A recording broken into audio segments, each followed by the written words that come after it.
जो जन जागरण यात्रा निकाल रहे हैं उसके बारे में ज्ञापन देने के लिए आया है टीम साहब। क्या है ये जन जागरण यात्रा, थोड़ा बताइए इसके बारे में। जो मेरा 5 नवंबर को मेरे मकान तोड़े गए अवैध तरीके से, जबरदस्ती मेरे पूरे परिवार को बंधक बनाकर बाद में मकान तोड़े गए। ना मैंने मुआवजा लिया आज तक, तो ना क्या मेरा। रहेगा इस जन जागरण पूरी में? बात बता दे। गाँव गाँव में विजिट करोगे क्या आप? हाँ, गांव गांव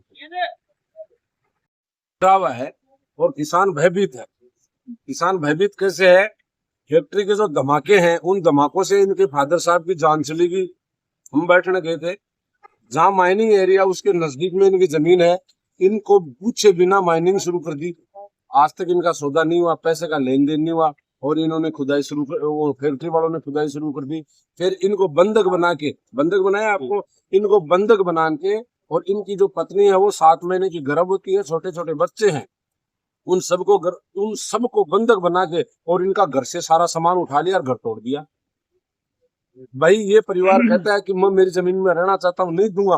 तो ये फैक्ट्री कौन होती है दादागिरी से लड़ने वाली? भारत में संविधान और कानून नाम की कोई चीज नहीं है क्या? फिर वहां जो एक मिट्टी का पहाड़ है, उस पहाड़ के नीचे लोगों की 20-20, 30-30 बीघा जमीन है, उसका पैसा किसानों ने आज तक लिया ही नहीं है। फैक्ट्री ने पहाड़ डाल दिया। अब मान लो किसान बोलते हैं कि मानने भाया वो खेत देणों को नहीं, मैं तो दिया को नहीं, तो वो पहाड़ फैक्ट्री उठा लेगी के?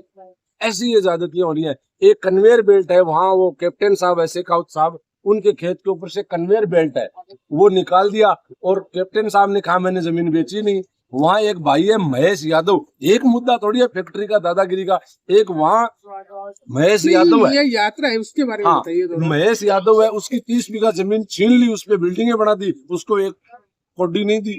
ये भाई हाथ है, हमने समझा बुझा के मनाया है, नहीं तो भाई कभी आत्मदाह और आत्महत्या कर लेता। अगर 18 तारीख को अगर ये फैसला नहीं होता है तो ये हमें तो ये लग रहा है, डर लग रहा है कि ये किसान कोई अनहोनी कदम न उठा ले। और अगर ऐसा ही फैक्ट्री का चलता रहा तो और भी किसान कोई कदम उठा सकते हैं और अनहोनी हो सकती है।